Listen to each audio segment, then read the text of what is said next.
And we begin this hour in the capital. President Cyril Ramaphosa will co-chair the second session of the South Africa-Ghana Binational Commission with President Nana Akufo-Addo of Ghana in Pretoria. SABC News international editor Sophie Mokoena and video journalist Thulo Monare are covering the story for us. Let's take you there to where all the action is taking place. And of course, Ghana has been in the news for all manner of reasons recently, Sophie, including the fact that they recently celebrated their Independence Day. There was a lot of contention around their anti-gay bill, but I wonder in this particular setting what we can expect.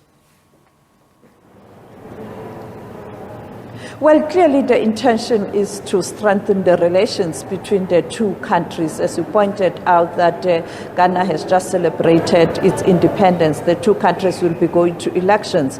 Yesterday, when I spoke to the Minister of Trade in South Africa, Ibrahim Patel, he pointed out that Ghana is a very strategic country in terms of getting access to West Africa market. In other words, it is a gateway to West Africa, and therefore it is a very important country. The Minister of Tourism, Patricia de Lille, saying that they're looking at increasing flights between South Africa and Ghana because you know that transport is the lifeblood of commerce. On the other hand, I spoke to the Minister of Justice, who was here, and he has already arrived this morning, saying that they will be looking at a resolution that was taken during the World Conference on Racism in South Africa in 2001, where there was a decision taken that those countries, the colonizers, must look at paying reparations to countries that were colonized. And you know that the slave trade,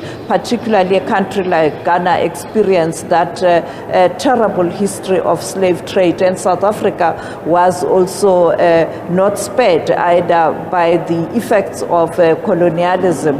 But also, you are correct, there are burning issues globally, but also country to country, as you pointed out, the issue of that law that has quite repercussions in terms of the reaction we saw from other countries such as the United States of America. And now that bill has to be signed by the president of Ghana, and therefore there are many people who have made a call that he shouldn't sign that bill into law. But you know, in Uganda, there was a similar situation. And at that time, the president of Uganda was in South Africa. And when he went back, he signed that bill into law. So I don't know whether this time around, whether South Africa behind the scenes and us asking questions will assist. But I don't see that being reversed, and we'll try our luck to ask the relevant officials from Ghana in terms of this bill that has been passed by Parliament in relation to the laws that are going to cause problems, particularly to gays and lesbians. Yeah, fair enough. And speaking about some of those questions behind closed doors, Sophie, a lot of people I think who are going to be watching today's engagement will be asking themselves what kind of tangible outcomes we can expect. I mean, any kind of decisions, for example, that typically come out of these type of commissions.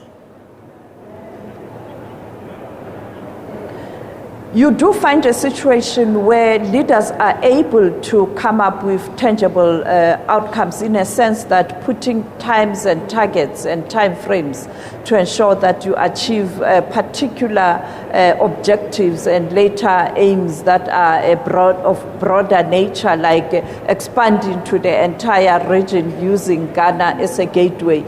But yesterday, the Foreign Affairs Minister of Ghana lamented the fact that there are certain groups or work streams that haven't even convened to have meetings. And therefore, I ask myself, what will be the feedback? But you have those who were quick to act since the Binational Commission was launched in Accra, Ghana in 2021. Yeah, fair enough. All right, we'll see how those engagements unfold. Hopefully, as is the custom, there is going to be some kind of media engagement between both presidents and members of the media. For now, Sophie Mokoena, the SABC News International Desk Editor. Thanks very much indeed.